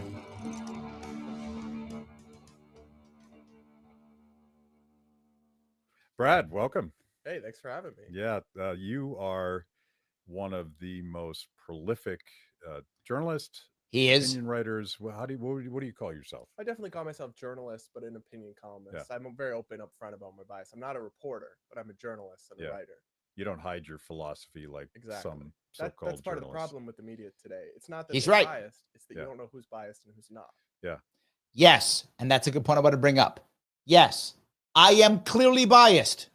Clearly, I am biased. I'm also always right, but it isn't the point. The point is I'm clearly biased. I don't hide that. I am obviously a libertarian. I'm screaming it in everything I do. Clearly, I am. Yes, and that's why I prefer MSNBC than CNN for this exact reason. The advantage of Civil is everyone who's out there is telling you where they are. And when they have debates, you know who's on the left, who's on the right, who's a libertarian, who's not. You know it. It's right there. You get to listen and judge for yourself. You're not going to have Matt Kibbe get someone on there and make it blood sport. You're going to have Matt Kibbe get on there and have a real conversation. You're going to hear what a person thinks and why. Why do you guys think that I am very often able to guess what someone else is going to do, to guess what's going to happen? Why? Because I'm super smart? I mean, I am, but that isn't the point. The reason why I can do that is because I have enough empathy. I listen, I hear, and I put myself in their shoes. When I put myself in their shoes, I can then understand what they're thinking and what their next steps will be. When you watch Civil, you get to see why people think what they think. You get to understand them as human beings. You may disagree, but how can I turn somebody? How can I move somebody? How can I connect with somebody if I don't understand them? This is why when I go out and talk to people out in New York City, New York State, when I do this all the time, I can talk to anybody because I try to understand where they're coming from. Civil helps you to do that. That's a very important piece and why I'm part of it. Again, Wednesday shows, 7 p.m., just Civil shows. It is We Fix It Wednesday. How do we fix things? Every Wednesday, 7 p.m. You want to watch those shows? You can. Civil.com, CIVL.com. Put that code upper right-hand corner, green part, click it, put in Larry, 50% off, $25 for the entire year. And I just showed you two cool things. I show you one or two cool things every single show. There's another one. So yeah, I've done my 2. I think we're done for now. But yes, there is one more piece I did want to bring up. This one is a little bit different. And by the way, I haven't asked you this yet, so I should. Guys, do me a small favor. Click the like button. I didn't even ask you to do that. Yeah, YouTube has changed their algorithms, and so has Rumble and everybody else. All of them want one thing: you to interact with this. So I'm asking you, please do 2 things, not 1, 2. 1, click the like button, the button known as Lima, India, Kilo, Echo. It does matter. And next, share this someplace. If you don't share this someplace, if you don't share this or repost this someplace, you like, I don't know, direct democracy. Is that good? I don't know. Whatever. You're a bad guy. You're a bad guy. Don't be a bad guy. Share this someplace. Do that. It's important. But not just that. I'm going to ask you one more thing. It's close. I know I said 2. I'm a liar. I actually want 3. I would like you to subscribe on Sharpe YouTube. And when you subscribe, click all notifications so you get notified. Yes, I'd like the YouTube channel to grow a bit. Please do so if you can. Do that if you would. Subscribe on Sharpe YouTube. It does matter. The last piece I'll bring up, you don't have to do this, so I'm not really lying on this one. But just remember something. You know what? We're on Spotify. You can find us on Spotify. Yes, you can. You can find us on Spotify. If you go on Spotify and you listen to this on Spotify, do me 2 favors. 1, click the 5-star review and then email it someplace. Email it to your friend. Email the show to your friend. Email it to your mom, your dad, your sister, your brother. I don't care. Email to anyone's got an email address. Do it. Email to a bogus email address. I don't care. Email to somebody so they see you emailed it and click that 5 stars. If you don't think I'm 5 stars, then lie and click 5 stars anyway. I don't care. I don't care if you like me. I like you anyway. See, my admiration for you is unconditional. Is yours for me? No. That's who you are. That's your problem. Give me 5 stars. Okay.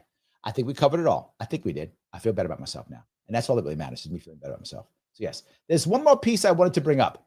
This one is actually, Rick says liars are demanding. I am. It's true. It's true. I am demanding. It's true. Yes, absolutely. So let me keep doing this if I can. John goes, the best thing about watching Kennedy was the fact she'd bring on a liberal Republican and her favorite libertarian like Dave Smith, Scott Horton, of course you, Larry. I love Kennedy's show. She was there too, by the way. Kennedy spoke also. She was there. I gave her a big hug. I love Kennedy. Love her. I say all the time, and I will never stop saying it. When I was getting my ass kicked in 2022, and nobody cared about me, and they all forgot my name and forgot who I was because I was getting my ass kicked, Lisa Kennedy stood by me and had me on her show anyway. She supported me through all that stuff. I will never forget that. I am eternally grateful. She's amazing. I love her. If she ever needs help, I will do it no matter what. I will assist her because she was there for me. So absolutely. Phil, thank you for the $1 over on Rumble. Says the access to consumer credit has grown since the 1970s.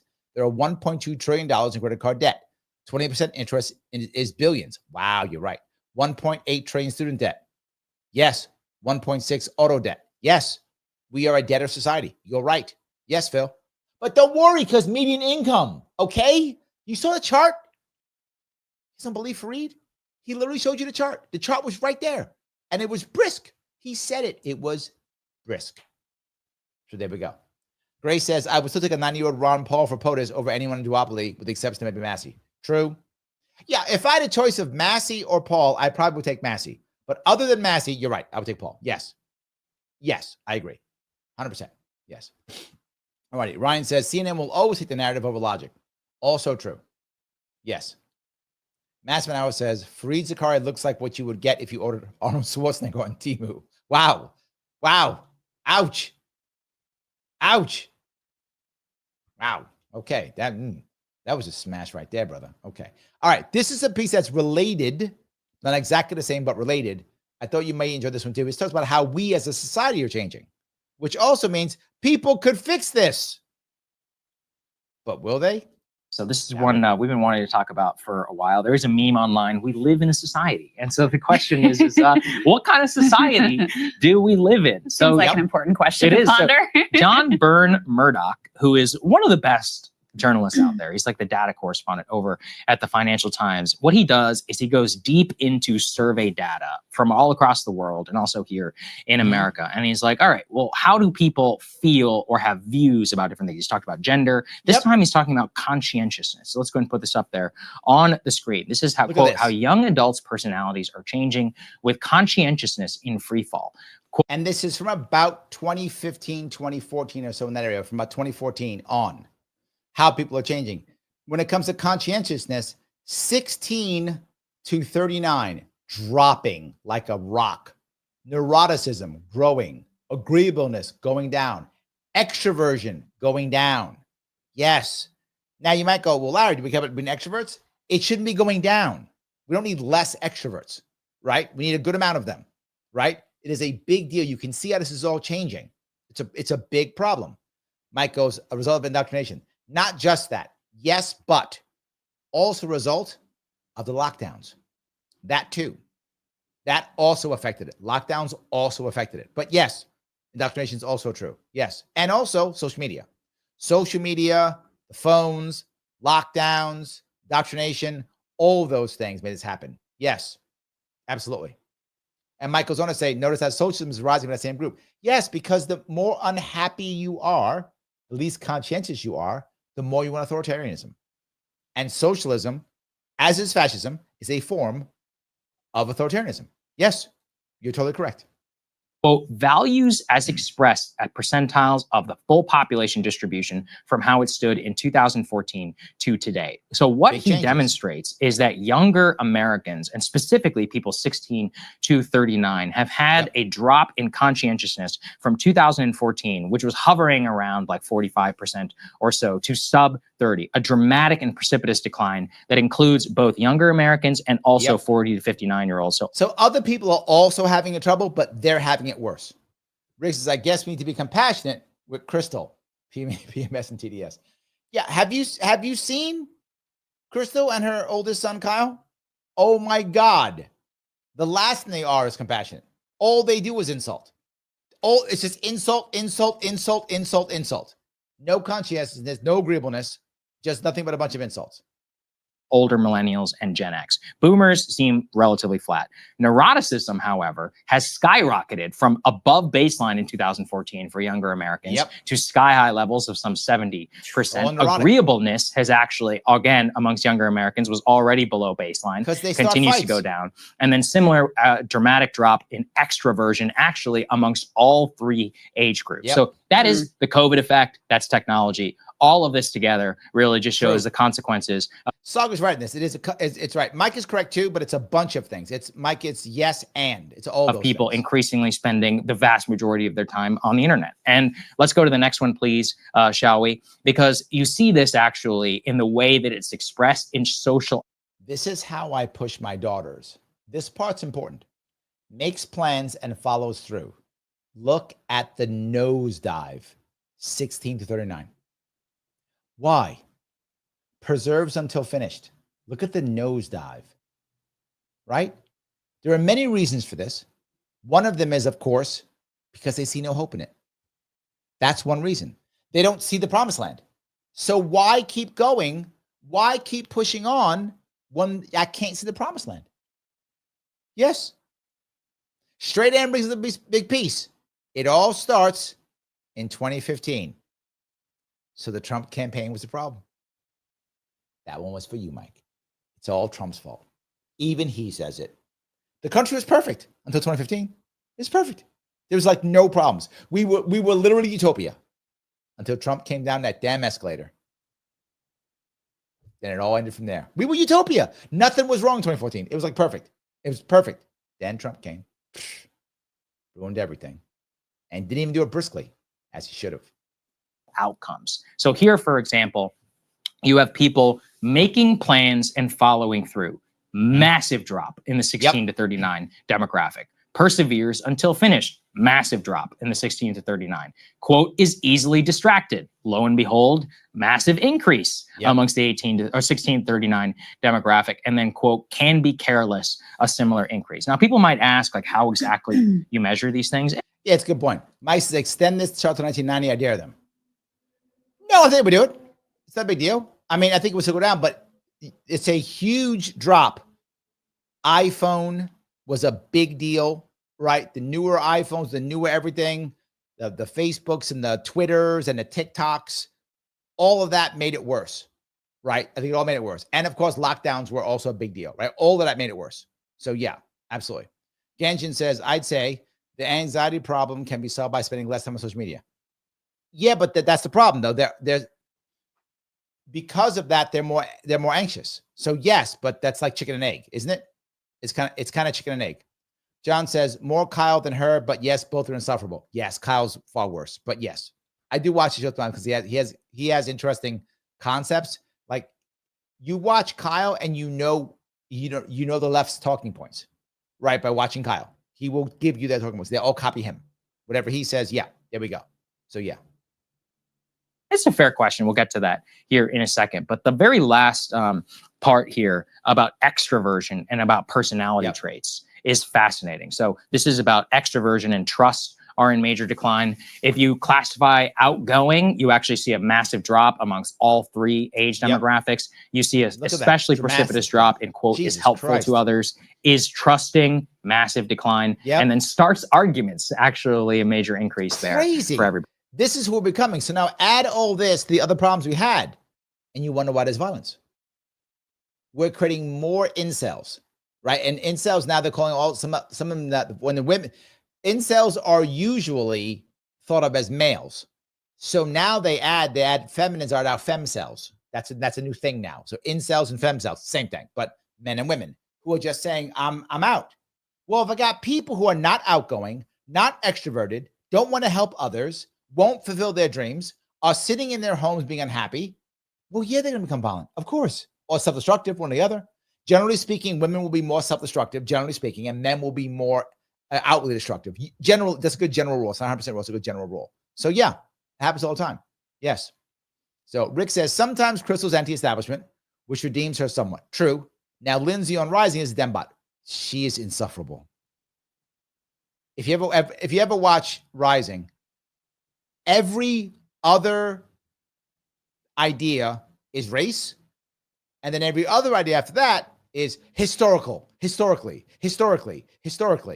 Always showing we have to right every wrong. Doesn't matter what it is. Does not matter what it is. Doesn't matter. We're talking about how truckers are losing their jobs. Well, historically, black people, Jesus Christ, it's truckers losing your job. Stop. Now, everything. You're totally right. She's insufferable. She's just a dembot. And they keep her there. I don't know how Robbie can stand it. And maybe he's like, this is a good job. He's going to keep it. I don't know. He got into it, though, a couple times. So maybe. I don't know. So there we go. I agree with you, though. So, all right. Let me grab any more of these. I got that. All right. Here, Phil says the only problem with America is we can't have Obama as our king. That would solve all our problems. I agree. If we had Obama as king, all done. Shradan has the answer, though. Shradan over on Rumble says keto could fix this. True, because keto is magic. That's accurate. So keto could fix this. That's true. Sadly, we don't have keto. So the personality basically that is being encouraged by the internet, by COVID, by our economy, et cetera, it all comes together, is one that is largely, singular, alone, spending a lot of time on the internet. In the neuroticism, you can see, getting things that are kind of bad for your psychology and for your worldview served to you on an algorithmic basis. And then one which does not encourage social contact and specifically like good relations interpersonally. And that's what I'm going to bring up. Because now you add everything that the egghead said, everything Smirkanish said, the complete disregard that Fareed showed, and then what social media and our indoctrination is doing to our kids and our youth, and now even our adults. We're in trouble. Why do you think I keep talking about happiness? Every other show, I'm talking about happiness, right? Larry, you're a political show. True. Happy people don't want socialism. I keep saying that. Happy people don't want socialism. I want people to be happy because I don't want socialism. People will be happy. They're like, oh, great, I'm happy here. It's all good. Yes. So, yeah. Patty says, people can't afford to do anything but go online. See, Patty, you didn't listen to Fareed. If you look at the chart, you're doing fine because medium income or something and brisk something. So, yeah. So, clearly, you don't get it. I mean, I know that you see people around you all the time struggling, but no, because Fareed had a chart. So, there we go. Done deal. Done deal. All right. John says, women on social media sites are spreading the male loneliness epidemic. And I'm thinking to myself, can't be lonely when the men purposely themselves off the market. You know, this is a double problem, right? So now you have, and I say all the time, people say, Larry, why do you talk so much about the 7 million men who've checked out, right? Why do you talk so much about it? Several reasons. One, because they are violent. I'm sorry, that's an exaggeration. Because they have the potential for serious violence. That's number one. But number two, if there are 7 million men off the market, that's a bunch of women who can't get a man because they don't exist, right? I mean, if a woman goes, where are all the men? They're in their basement. They're gone. Yes. So yeah. And the problem is now we have people blaming each other. So men are blaming women. Women are blaming men. That's not helpful. That's not helpful. For women to go, oh, these loser men, and women to go, and men to go, oh, these loser women. That's not helpful. That's not fixing our problem. So yes, unhappy people do bad things. So I'm with you, John. And women on social media yelling about the male loneliness epidemic is not helpful either. If they're scolding, don't scold. It's not helpful. And men should be scolding women either. Scolding isn't helpful. We're tired of that. Let's not do that. So yes. All right. Josh says, happy people want free market capitalism. True. Yes, absolutely. 100%. So Ganjin says, hold on. John, I've met some of those men that checked out. Unfortunately, I had to cut ties with some of them because their negative energy is too toxic for me. I'm with you. Some of them are, but not all. I think you have to realize some of the men who've checked out are still bitter, but some of the men have found peace. If you find the men who found peace, they're not bad. I know some of them too. They're actually good with it. Like men are very adaptable in that regard. Many of them after they've gotten over their bitterness, they're no longer bitter, right? Usually when a guy is newly in that world, he tends to be more bitter, right? He tends to be more bitter. But afterwards, he tends to not be bitter at a certain time, whatever that time is. So yeah, if you meet the guys who've been doing it for a while, they're kind of like, yeah, I'm good. I'm good. So yes. Dave says, let us be thankful we have an occupation to fill. Work hard, increase production, prevent accidents, and be happy. THX1138. That was from the 70s, wasn't it? Robert Duvall? Am I right, Dave? Robert Duvall, right? I think that's true. If I got that right. I think that's true. I'm not sure. I think so. But yeah. All righty. Phil says, I would be a gracious king. Well, it's good. Phil for king. I like that. I think we're okay with that. That sounds good. I love it. There's one piece, though. Guys, this Friday, I will be on Are You Smarter Than a Politician? Yes, I'll be back on that show again. So if you can watch it, please check it out. Are You Smarter Than a Politician this Friday, the 15th of August, 8 p.m. So there'll be no show this Friday. I'll be on that show instead. And my AMA will be Saturday. So yes, you can do that. So yeah. Dave says, yes, Robert Duvall. Thank you. Yes. I thought it was. I remember that. I saw that.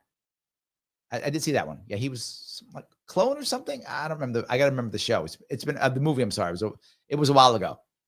I think 70s. Or was it early 80s? No, that was a 70s movie. That was 1970 something. So anyway, King Phil says keto for everyone. I love that. So guys, here, I want to ask you one more time. If you would, please make sure you click the like button. I know I've bugged you 1,000 times. Please do it. I know I ask you, but please do it. It does matter. Patty says, most women I know don't want a man. They're afraid of relationships because they watch somebody break up or become violent. That's what I'm hearing.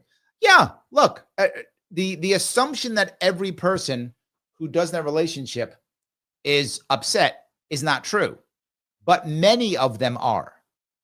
And the last data I saw, about 80% of women actually wanted a relationship. So if 80% of women want a relationship and 50% don't have a relationship, that means a lot of women are going to be unhappy. There's going to be a chunk that aren't, that have accepted it and don't want a relationship, it's done. I think those women are going to be fine, right? So, but about 80% do. So that at 80%, they're going to be the unhappy ones because they actually want one. So yeah, depends upon that. So any case, I hope that makes sense for you guys. Guys, I'm going to ask you again. Remember, I'm on Spotify. Check it out if you want to. Please interact with this show as I ask all the time. And remember, after this show, please comment on this after the show is over. Once it's over, come back on and comment because The algorithms love that. And if you are watching this, make sure that if you are watching this and it's not live, if you're watching it later on, you're going to see 2 videos pop up. So 2 things to remember. 1, once this is over, come back and comment on, I've asked so much today. Comment on what you think about loneliness. How about that one? That's not bad. What do you think about loneliness in America? Is that helping or harming with political violence? How about that one? That's not a bad question. What do you think about loneliness? Comment on that. I will try to comment to the best of my ability coming up here. And again, if this is not live, you see 2 videos pop up here. Please watch one of them for at least 8 minutes. I will see you all very soon.